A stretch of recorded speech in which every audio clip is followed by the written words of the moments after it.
President Trump and Elon Musk discussing DOGE's priorities at yesterday's cabinet meeting. The president signed an executive order giving more power to the cost-cutting agency to scrutinize federal payments and travel expenses to balance the budget in America. Joining me now is Georgia Congressman Andrew Clyde.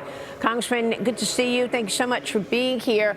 I know you've got your own bill repealing the Impoundment Control Act, which allows the president to cut any amount of funding from any program without congressional approval. That's big. Tell us more. Well, good morning, Maria. Yes, the 1974 Impoundment Control Act basically gave the president or the executive branch a floor for their spending. And what he should have is a ceiling. You know, if the president can accomplish what Congress has intended, faithfully execute the law, and he can do it for less money than what Congress appropriates, then that's exactly what should happen. And he should be able to achieve savings, achieve cost cuts, achieve efficiency for the American people. Well, I mean, now the Democrats are complaining about cuts to Medicaid. I mean, you and your colleagues are now facing a March 14th government shutdown deadline while moving forward with the recently passed budget resolution. But some Senate Republicans are already taking issue with the House's budget over concerns that the Energy Committee will have to dip into Medicaid. The fund requested $880 billion in savings. How will you square that? Wisconsin Senator Ron Johnson says it doesn't go far enough on reductions. He wants spending brought down to pre-pandemic levels. We know what happened as a result of the pandemic. Way too much spending. Senate Majority Leader John Thune says the House bill doesn't have enough funds to extend the Trump tax cuts indefinitely, while also paying for other priorities like the no tax on tips, no tax on overtime. Your thoughts. The bill provides $4.5 trillion over the next 10 years to make the 2017 tax cuts permanent. How do you see this playing out? Well, for one thing, the $4.5 trillion in tax cuts is based on $2 trillion in spending cuts, in savings. And we have a ratchet mechanism in it where if we can increase the savings, then we can increase the amount of money available for tax cuts. So if we can go to 2.5, then we can go to 5 on the tax cut side. So it's a mechanism that does not give a ceiling for cost savings, and that's why we did it that way. We can satisfy the Senate and if they have a desire for more tax or more savings, more spending cuts, but on the tax side, on the tax cut side, we can increase that as well. So it's a phenomenal resolution, a great way to have done it, and the Senate needs to take it up and pass it, so that we can get on with this process. Jessica, jump in here.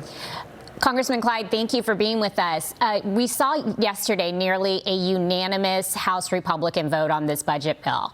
What do you think that means to the American people, and how important do you think it is when we're talking about unity and how Republicans plan to govern in the House? Well, it shows tremendous unity on the Republican side to have gotten together and literally from both ends of the spectrum, 100% of the Freedom Caucus voted for this bill. We got in early and made sure that it had the spending cuts, the spending savings, and the money available to take care of these tax cuts in this particular bill. So it is a great bill. I think moving forward, there's going to be some challenges for it, but that's okay. I think we're up to the challenge. I think we'll pass it. It implements President Trump's complete agenda, as he said in his tweet. And so we're going to move forward with that because that's what the American people have demanded when they gave President Trump his mandate in November. So what's Thomas Massey's problem with it? Well, I think you're going to have to ask Thomas Massey that. Okay. He and I don't necessarily agree on the projected numbers, but that's okay. Mm-hmm. We're allowed to disagree. Yeah. You and Arizona Congressman Eli Crane are drafting articles of impeachment against 2 district judges who've been blocking President Trump's agenda. They include Judge John McConnell, who temporarily blocked Trump from pausing federal grants and loans. And then there's Judge Paul Engelmeyer, who agreed to stop Trump officials from accessing a payment system within the Treasury Department. Where is this going? Well, I think we're going to have these impeachment articles out very quickly. Eli has his out. Mine will be coming out very soon. But this is an activist. Actually, these are multiple activist judges on the bench that are trying to usurp legitimate Article 2 executive power. Remember, the first line of Article 2 in the Constitution says that executive power shall be vested in a president of the United States. That's President Trump. That means everything that the executive does flows through him as the elected representative, elected by the people as the executive, as the president of the United States. So this judge has no authority whatsoever to tell the president that he cannot exercise his legitimate Article 2 authority, which is why when they show themselves like this, they show that they are biased, and therefore they need to be removed from the bench. And that's why these articles of impeachment are so important. So you think this is all politics, that it's not actually issues with the way you're doing things, but just activist judges against Absolutely. Trump? Absolutely. And if they want to become politicians, then they should resign and they should go get elected. But these judges who are appointed for life, all right, are making these activist decisions to try and take down what the president has a mandate to do. And that is absolutely wrong. So Congress is the only ability then to remove these judges. Yep. Lays with Congress. And the Constitution says we have the power of impeachment, and we will use it. And of course, President Trump will be addressing the Congress on Tuesday night. What are you expecting from the big speech coming Tuesday night, Congressman?